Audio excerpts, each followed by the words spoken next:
73 men had already tried. That was the number the event organizer announced at the beginning of the evening, in the specific, theatrical way of someone who understands that a number alone can do more work than any description. 73. Not a round number, not an approximation, a precise accumulated count of the men who had walked up to the challenge over the previous 6 weeks of the tour in 4 different cities and had failed in the specific, unambiguous way that left no room for interpretation. 10 seconds. That was all that was required. Stand in front of Kenji Tanaka, the man the Japanese sports press had been calling the Mountain for 3 consecutive years, and do not be put on the ground for 10 seconds. The prize for succeeding was $100,000, which in 1971 was enough money to change the trajectory of a life completely. 73 men had tried.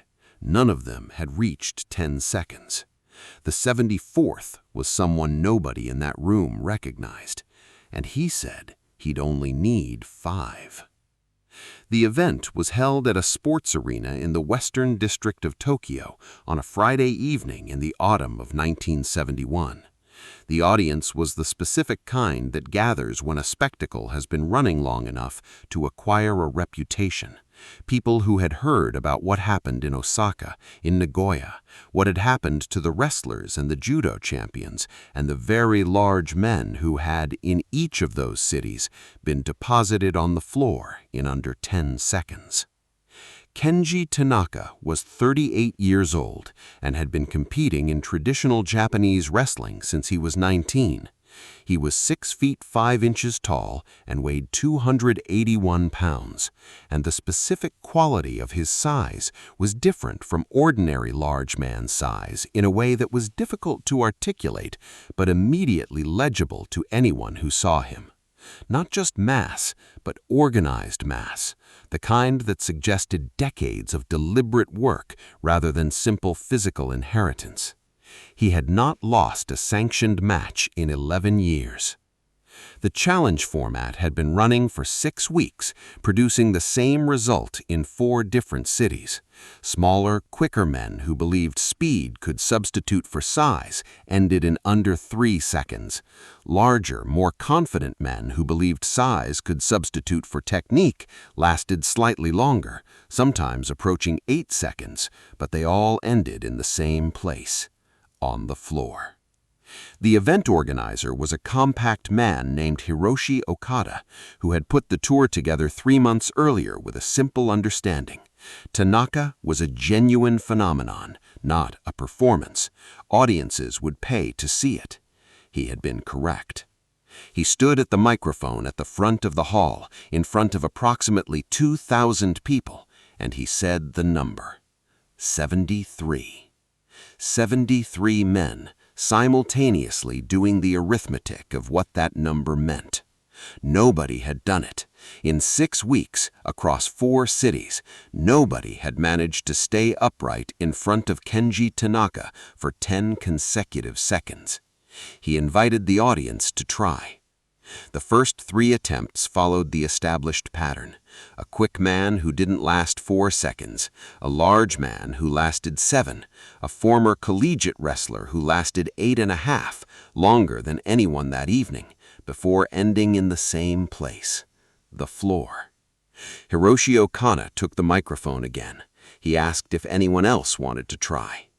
In the 14th row of the eastern section, a young man who had been sitting quietly throughout the entire evening stood up. He was not large. That was the first thing people near him noticed when he stood, that he was, by the visible measurements available to an audience that had spent the previous 40 minutes watching very large men fail, not the kind of person the evening had been designed for. He was lean, compact, dressed in plain dark clothing, and he had the specific quality of stillness that some people carry, the quality of someone who has nowhere to be except exactly where they are, and finds this entirely satisfactory. He raised his hand. Hiroshi Okada saw him. He pointed. The young man said in Japanese that was accented but clear, "I'll try." The crowd produced a sound, the specific sound of an audience that has been watching something for long enough that its expectations have calcified, encountering something that doesn't fit those expectations. Not hostile, more the confused, uncertain noise of people who don't yet know how to respond to what they're looking at. Okada, reading the room with his usual efficiency, said something into the microphone that was designed to acknowledge the volunteer without making the challenge seem trivial. He said something about the $100,000. He said something about 73 previous attempts. He said the rules were simple. 10 seconds, stay upright, collect the prize. The young man was already making his way toward the aisle. He moved through the row with the unhurried, economical movement of someone who has decided what is happening next and is simply getting there. When he reached the floor level and walked toward the challenge area, the crowd had a better view of him, and the reaction deepened slightly. He was, if anything, smaller than he had seemed from a distance. The contrast between him and the enormous figure of Kenji Tanaka, who was waiting with the patient, settled calm of a man for whom this was routine, was the kind of contrast that the audience had been conditioned by the previous 40 minutes to read as a foregone conclusion. Several people laughed, not cruelly, the laugh of a crowd that had been told a joke and recognized it. Hiroshi Okada approached him at the edge of the challenge area and said in the manner of someone fulfilling a procedural requirement that he should understand the conditions. 10 seconds. He should be prepared for full contact. The young man nodded. Then he said something that Hiroshi Okada would repeat in every interview he gave for the rest of his life when the subject of that evening came up. He said, 5 seconds will be enough. The crowd heard it. It took a moment to process because the statement was structured in a way that the pattern of the evening hadn't prepared anyone for. The previous 73 challengers had all been trying to survive 10 seconds. This one was suggesting that 10 wasn't the relevant number, that the contest would be resolved in 5. Not that he would survive 5 seconds, that 5 would be enough. Enough for what, exactly, was the question the crowd was still processing when Kenji Tanaka looked at the young man for the first time, actually looked at him with the specific assessing attention of a serious practitioner evaluating a serious question, rather than the patient, settled calm of a man waiting for a routine outcome. The crowd, catching the change in Tanaka's expression, went slightly quieter. Hiroshi Okada stepped back. The two men stood facing each other in the challenge area. Tanaka's size, at close range, was fully legible, the organized professional mass of 11 years of competitive dominance, everything calibrated and maintained toward the single purpose of being unmovable. The young man stood across from him with both hands relaxed at his sides, his weight distributed in the flat, neutral way of someone who has not yet committed to anything and is in no hurry to do so. For 2 full seconds, nothing happened. Then Tanaka moved. He had developed over 11 years a specific opening movement, the most direct path from his current position to the position that made the outcome inevitable. It had worked 73 times in 6 weeks, 2 steps and a reach, and the reach, when it landed, ended the contest. The reach did not land. The young man was no longer where the reach was directed, not by much. The margin was small enough that several people in the front rows genuinely weren't certain he had moved and would spend time afterward trying to reconstruct the sequence from what they thought they had seen. But the reach found nothing, and Tanaka's forward momentum, committed to a destination that was no longer occupied, carried him fractionally off the balance point his technique required. It was a very small fraction, Tanaka was experienced enough to recover from it immediately, and he did, a half-step adjustment that most practitioners would not have needed to make, and that Tanaka had learned to make so automatically that it cost him almost nothing. Almost. What it cost him was a quarter second, and in that quarter second, the young man had moved from the position he had vacated to a position that was, by the geometry of what had just happened, considerably more interesting than the one he had been standing in before. Tanaka adjusted. He was, by every measure available, a serious professional, and serious professionals adjust. His second attempt was better than his first. He had incorporated the information from the first, modified the angle, reduced his commitment at the precise point where overcommitment had cost him before. 3 seconds had passed.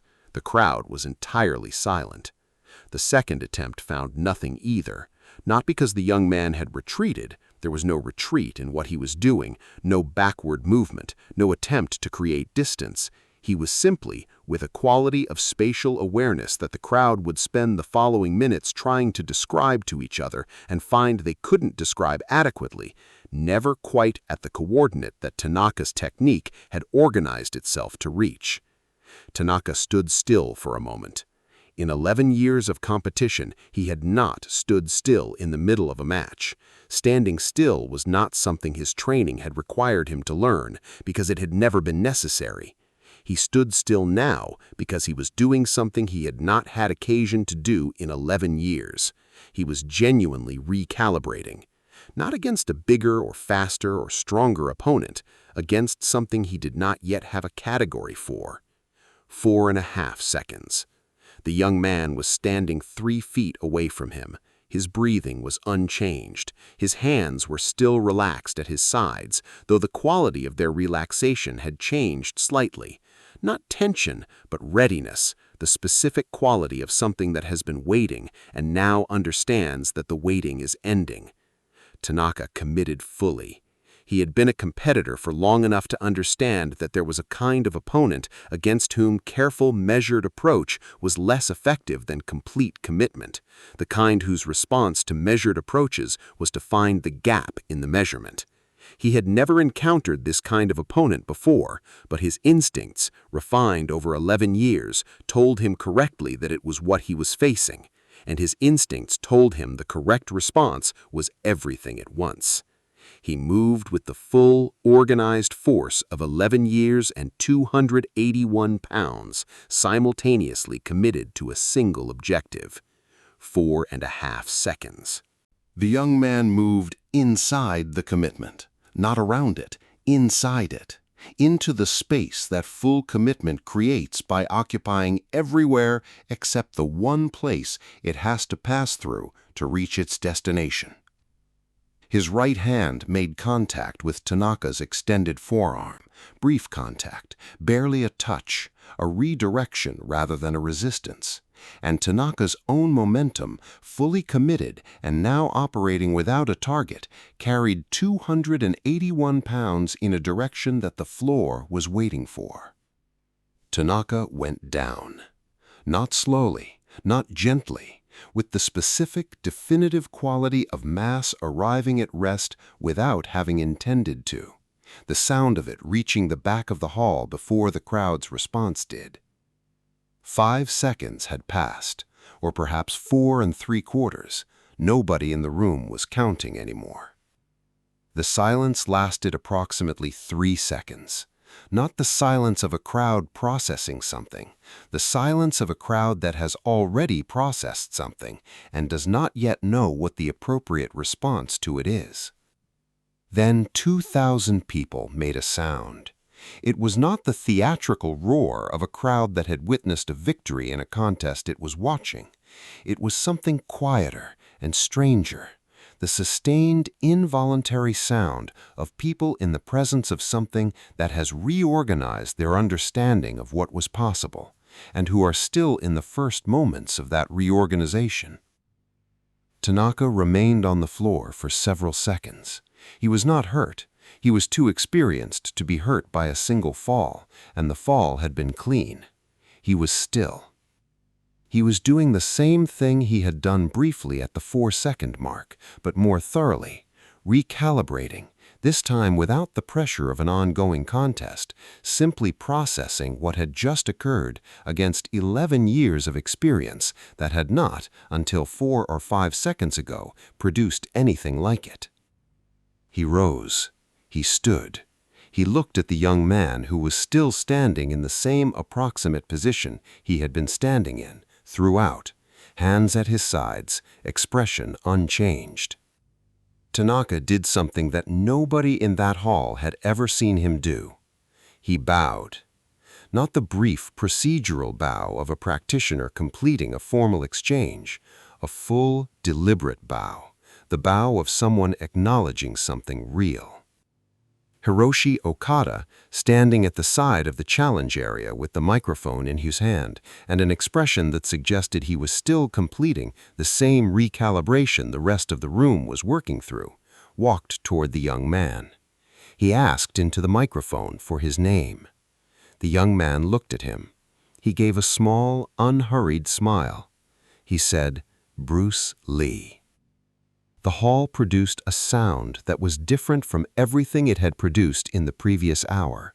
Not the roar of recognition from an audience that already knew who he was, most of them didn't, not on sight. Something more specific, the sound of a name arriving in a room simultaneously with the understanding of what the name meant.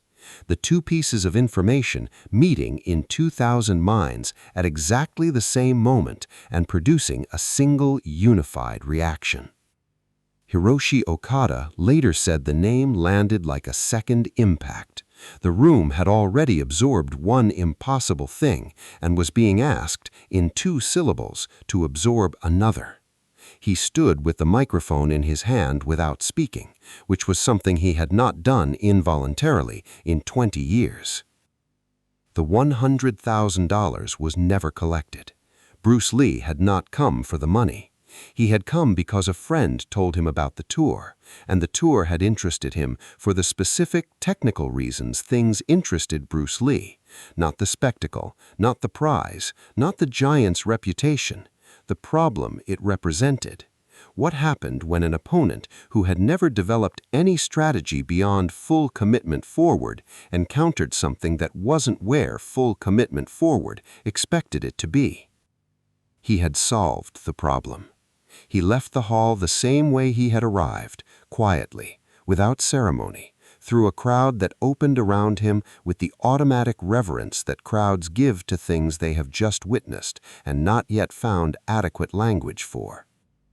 Hiroshi Okada ended the tour the following week. He said afterward that there was nothing left to demonstrate. The challenge had been met. The number was no longer 73. It was 74. If this story reminded you that the most reliable answer to the impossible is someone who hasn't been told it's impossible, share it with someone who needs to hear that today. Subscribe for more stories about the man behind the legend, because Bruce Lee never tried to survive 10 seconds. He simply showed up, said 5, and was right.